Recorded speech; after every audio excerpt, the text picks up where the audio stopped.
I'll tell the truth. I had been to this rodeo before. I had covered vice presidential debate. I had moderated vice presidential debate, and there's nothing quite that more daunting to have that many millions of people looking at your back, basically. So I had gone through the nervous thing. I knew what it took to put it on. I knew it was incredibly difficult. When I fell and broke my ankle 2 nights before the debate, I had just completed my last question. I had finished it. It was 2 days before it was the day before I was supposed to go to St. Louis. So I can tell you that I didn't change a single thing that I had written before, in spite of all the drama that then kicked up literally the very next day. The next day there were stories in the paper that says, debate moderator breaks ankle, but the show will go on. Which was clearly too sympathetic, because then all hell broke loose, and it became I was an evil person who was going to, bring my agenda and peddle my book and all of these things, which I thought, really, what's the book say? I don't know. My publisher would like to know what it says. Sarah Palin, the one thing I find interesting about the questions I get about the debate is no one ever asked about poor Joe Biden. It's like it wasn't a debate, it's like he wasn't there. For me, the goal and what made it, the only thing that made this debate or any debate difficult is that you have to come up with a set of questions that are equally tough for both candidates. It's a debate and not an interrogation for one or the other. So my job was to, if I were to show up there and say, I have all these questions to ask about your history in Alaska, and oh, you, Senator Biden, we'll get to you on the rebellion. It wasn't an interview. It wasn't an interrogation. It was supposed to be an opportunity for them to engage. Now, to the extent that she chose not to engage, she fortunately broadcasted to everyone by saying she was not going to entertain the debate moderator's questions. And I must admit, I had a brief moment where I was going to say, really? But I had this allergy to inserting myself in the process, so I let her just... I learned something, say what? I learned something 4 years ago in the vice presidential debate with Edwards and Cheney, which is people were watching really smart. I asked Cheney and Edwards a question that year about the high incidence, the skyrocketing incidence of HIV among black women in America. And I prefaced it by saying, I want to ask you about AIDS, but not AIDS in Africa, which I knew they'd be happy to talk about, but AIDS right here. And 2 things happened. Cheney went, really? And Edwards started talking about Africa. Now, I found out later he had been briefed. When you talk about people who've been over-briefed, he had been briefed to expect an AIDS question from me because they figured the black girl would ask him, I don't know. But about Africa. But the fact is, he didn't hear that. That's not what I asked him about. And that's what he came out. But what people came out, I didn't have to say to them, you didn't answer my question. What I did discover is that people at home said they didn't answer your question, which means they don't care about this issue. And I have enough confidence in folks at home to pick up on the fact that Sarah Palin decided she wasn't going to abide by the rules she agreed to. That I didn't need to pound on the table. I didn't need to say, look, look, look, she's being mean to me. And I didn't really care. So it worked out fine. Now the only thing, I didn't have that much interaction with her backstage or afterward, except that her father, good Alaskan that he is, did approach me and say, because I had my foot up on a box and a big splint underneath the desk, and he said, I heard you have a bum hoof.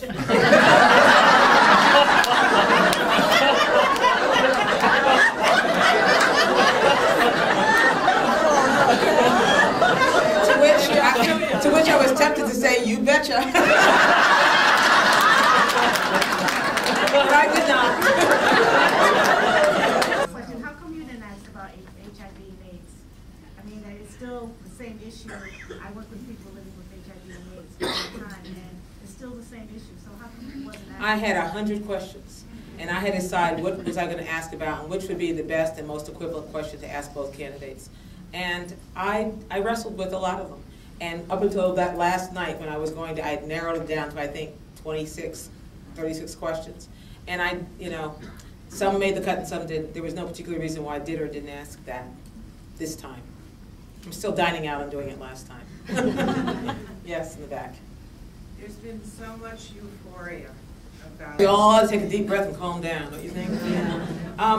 And he's trying to do his best to do that. I mean, there's a reason why his speech in Grant Park was not, yes we can, we've scaled the mountain, look at us, we're on the mountaintop. He didn't do that. He barely smiled, and we missed that, didn't we? He was sober, and he was sober in his inauguration speech, and he's doing all he can to say, you know what, this is hard. And it is hard. Now, I don't know in the end whether people are going to look at him and say, this was too hard for us to elect this neophyte or not. or whether they're going to say, give him a break. Right now, a lot of people seem to want to give him some time, partly because the hole he walked into was so deep. But I don't know, I think people also like feeling good at a time when there's so much to feel bad about. And I was down on the mall on Inauguration Day, and I tell you, there was a lot of discomfort, there was a lot of crowds, I didn't see a bad mood anywhere. You're standing in a crowd and you can't move for about 15 minutes, and you look to your left and right and say, hey, how you doing? Good day, yes, good day. I'm going to call Can't Feel My Feet, yeah. People were so up. Horrible traffic jams, craziness. How many people were there? Oh my. It was real, am I right? Oh, no doubt.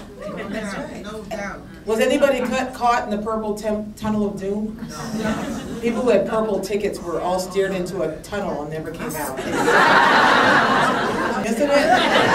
But what do you mean by it? No, but what do you mean by it?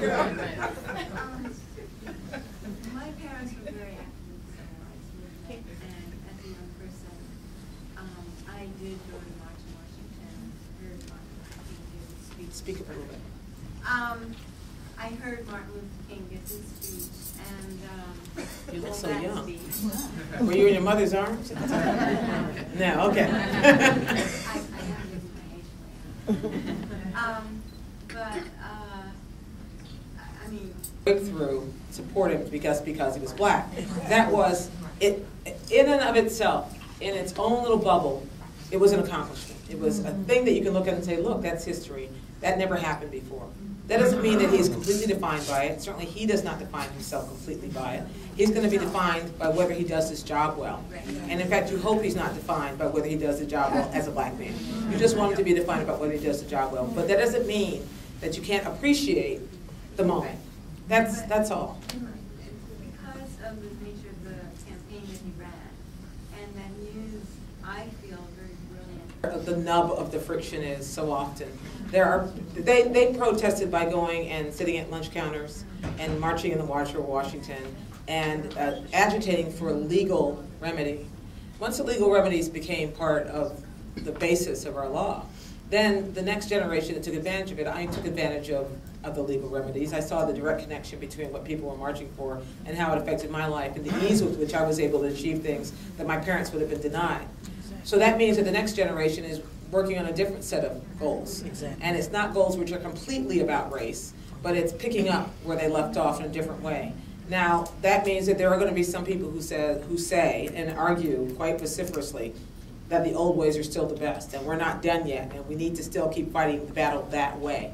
Generally, that's being outpaced by this breakthrough generation, who are looking at a broader way of doing it. They say, you know, I'm not going to get out here and campaign on behalf of health care for black people, but I am going to campaign on behalf of health care for everybody, understanding that black people will disproportionately benefit because they disproportionately suffer. Right. This is a different approach to the same problem, and the new folks almost uniformly look at it that way, whether they're mayors, whether they're district attorneys dealing with crime issues, no matter what it is. This is the way they look at it.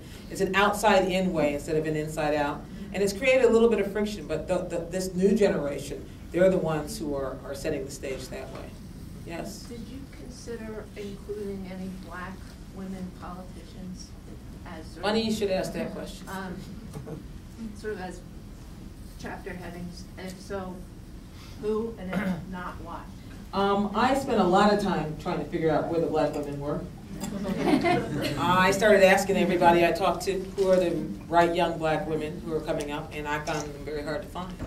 I found that the black women I found were people like Mayor Shirley Franklin of Atlanta, who's 60 years old, or Karen Bass, who's the new Speaker of the California House Assembly, who is 55 years old. They were not these 40-year-old wunderkinds, and I thought, okay, so where are these women? And the more I dug, the more it occurred to me, the black women are the same place where the white women are, raising their kids.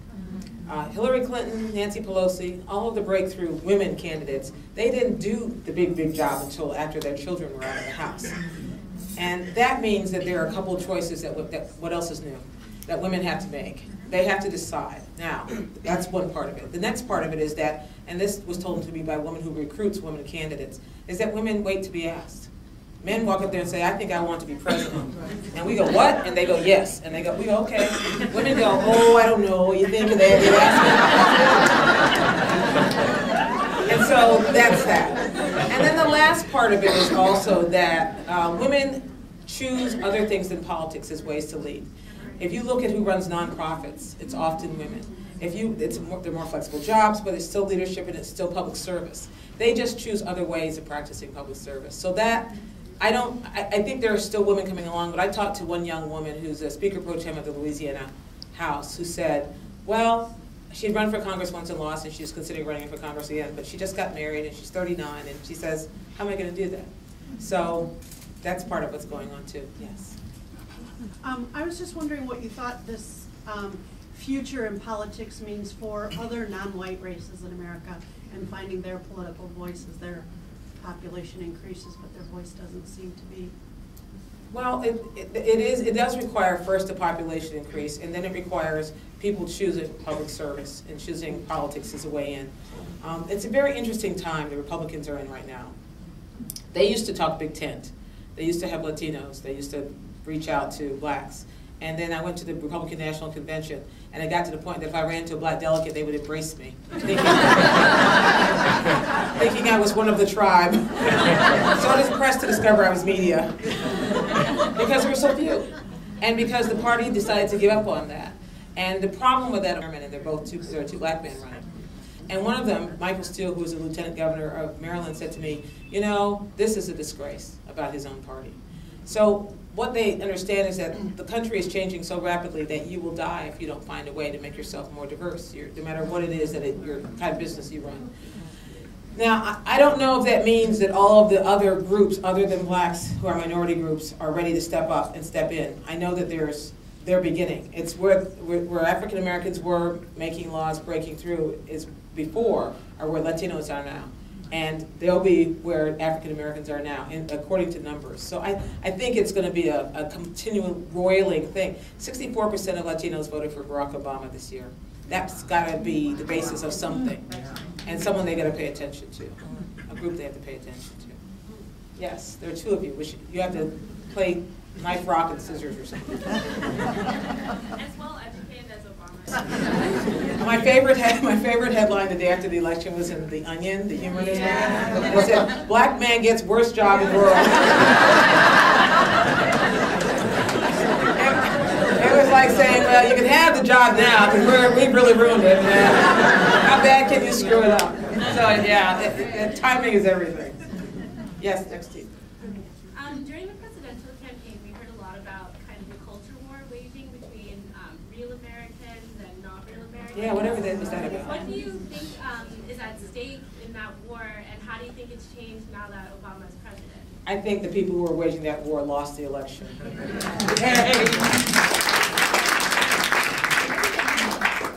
Someone up front says, what did it mean? I think what they were taking it to mean is that they were trying to leave the impression that he was something alien, therefore not like you, therefore not to be trusted.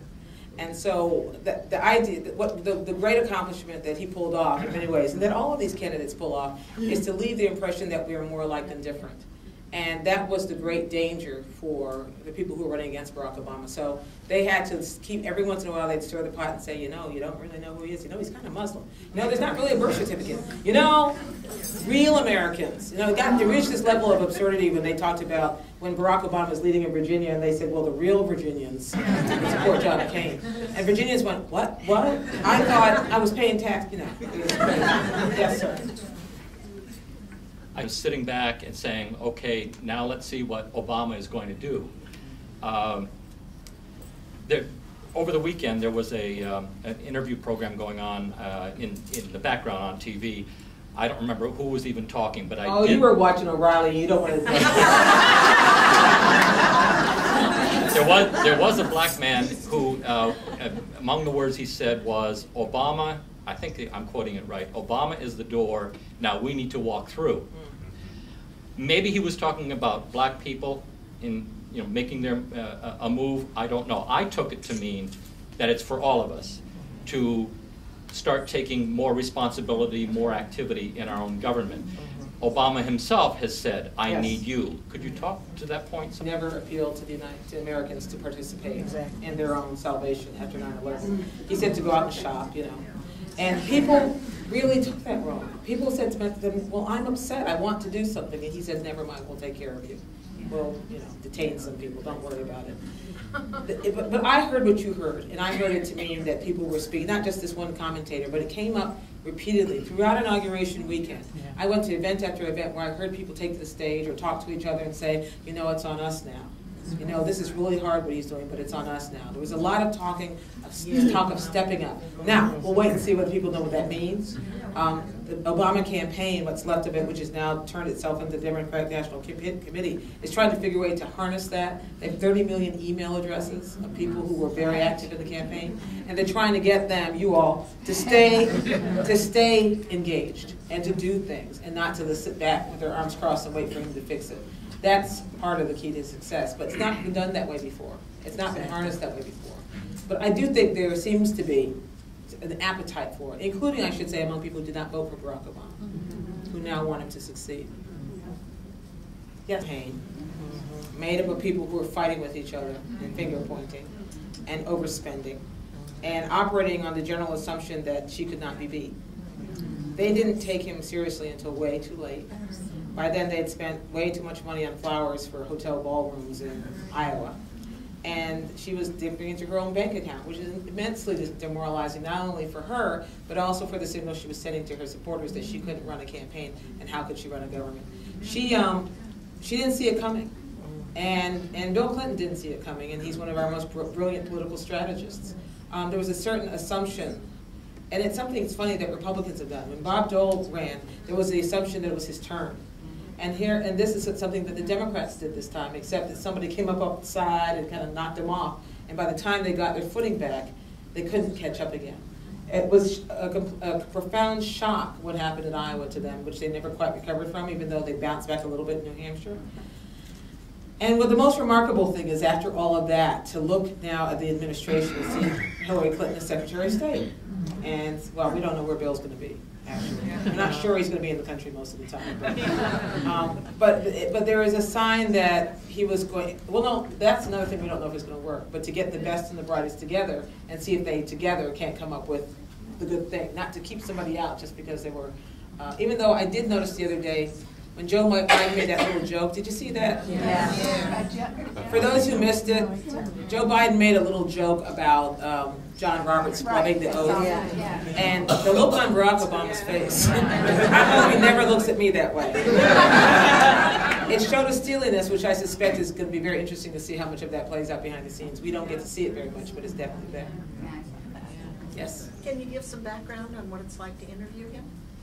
Barack Obama is a very cautious, very cerebral person. I never feel like I've ever peeled past the surface. He very seldom says more than he came and intended to say. You can try. One of the most interesting things I find about, in not only my interviews, but other people's interviews with him, is when someone asks him how he feels about something, he almost always diverts it to someone else. When Steve Kroft, at 60 Minutes, asked him after the election what it felt like to be the first African-American president, he started talking about his mother-in-law's reaction, the faces in the crowd, everybody else. I still don't know to this day what his reaction was, or that he had a reaction. And I think that he's a very cautious individual in that way. Now, that said, when I have seen him in the company of Michelle, it falls away. There's a comfort level which is, I mean, I need to leave the room, frankly. It's a little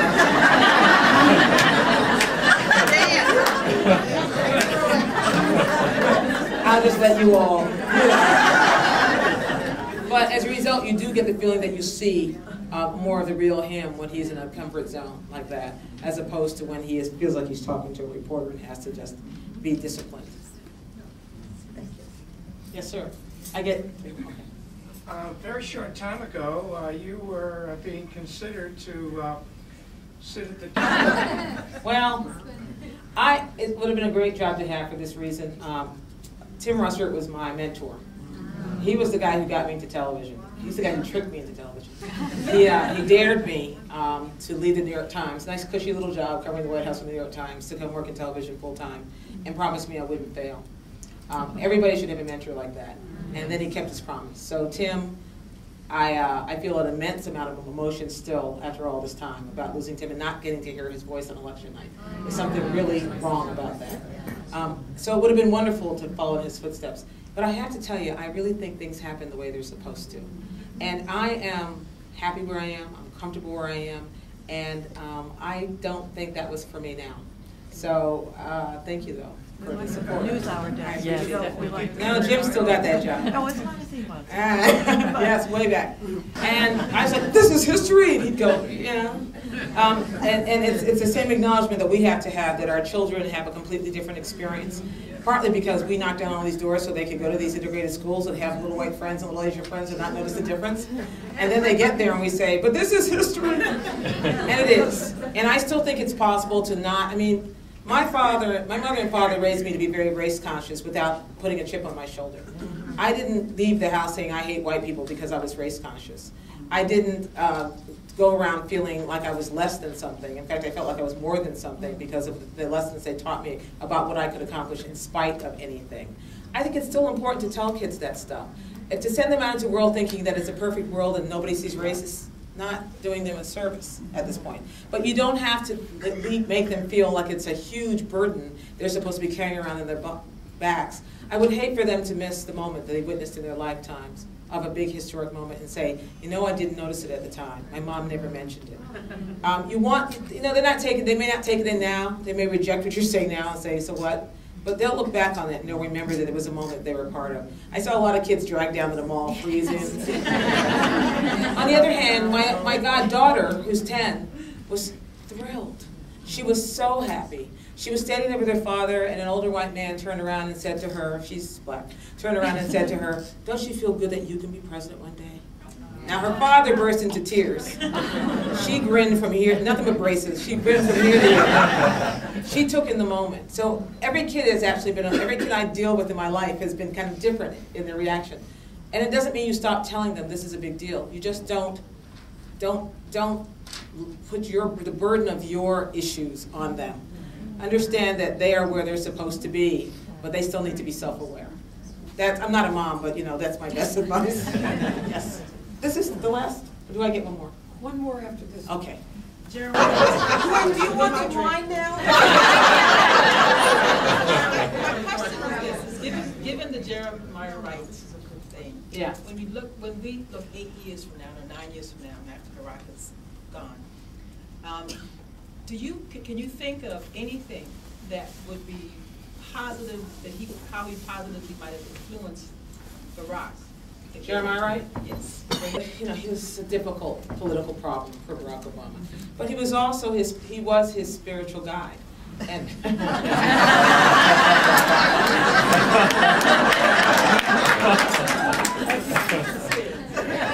I heard Jeremiah Wright speak many times. And he's a great preacher. He really is. I mean, you cut him up in those little 2-second things, and he's crazy too. I mean, but understand that part of what people found appealing about Jeremiah Wright sitting in the congregation was his outrageousness, and it was understood in the room that he was being outrageous. It doesn't look the same on YouTube. Right. And he was spectacularly unhelpful in explaining that point. Spectacularly unhelpful, because Barack Obama kept cutting him deals, kept saying, well, he's an older man, well, he come from a different generation, and he kept coming back out saying, well, you know, he does what he does and I do what he was bad about it. At some point he needed to be cut off. I still think that if Barack Obama is, as he says in his book, a deeply spiritual man who came to Christ and came to his sense of his religion through Jeremiah Wright, that is something that is within him, whether his pastor is the person there or not. He has a certain sense, he says, and I have no reason not to believe him, of belief, core beliefs and values, which he came to when he went to Trinity United Church of Christ. If that still exists, it doesn't really matter who your pastor is. I don't know if you go to church, but I do, and I've lived through a lot of pastors. Yeah. My daddy was a pastor, and I've seen people who lived through him. I'm telling you, if I had to be judged by everyone who I ever heard preach, I'd be in deep, deep trouble. So what Jeremiah Wright was more than anything else was a test of how Barack Obama could handle this whole question of being reminded that he is black. I mean, if you're spending your entire year trying to paint yourself as relatively race neutral, and then you attend a church that its slogan is unapologetically Christian and unashamedly black or something like that, somehow people remember, oh, that's right, he's black. He's different. I would never go to a church like that. What's that about? What are they saying? I don't understand. What Jeremiah Wright and the congregation did in his presence in his life was remind people of the difference again. And that's why he had to knock him down and separate himself from that. We're watching with great curiosity now to see where Barack Obama goes to church in Washington. He went to a church, a Baptist, Black Baptist church in Washington last Sunday, and a friend of mine goes to that church. I said, were you excited? And she said, oh, I hope he doesn't join. It'll be such a pain. I get one more question, all the way in the back. What about the Hannitys and the Rush Limbaughs? What about them? Well, I couldn't hear it. What about the Hannitys and the Rush Limbaughs? I'll repeat the question when she's done. When I think about how For everybody to get up there and rant as much as they want. They're liberals who rant bug me as much as the conservatives who rant. And I find that only 0.5% of America watches these people. On the other hand, it's important to know what it is that other folks are saying. I really personally can't watch cable at night. I'm doing a lot of cable at night for this bookstore, so don't tell them that. By the time I get home, it's all I can do to clear my head and think about something more high-minded.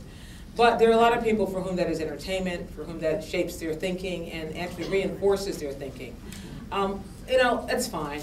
The conservatives actually lost this round, just like the liberals lost that round. And whenever you lose, you get more shrill. So expect that. Brace yourself for it. But I also think that it's important to know, I mean, there's a whole bunch of people, can you imagine, who only watched these opinionated cable shows, who woke up the morning after the election and went, what? How could that happen? They honestly didn't see it coming because they were only hearing the negative. And that probably is going to be true in a lot of things. The very first time, as it will happen, that Barack Obama takes on the liberal establishment. It's going to be really interesting to hear the hows. So, you know, all I say is if you watch that stuff, it's fine. Just put it in context. Thank you all very much.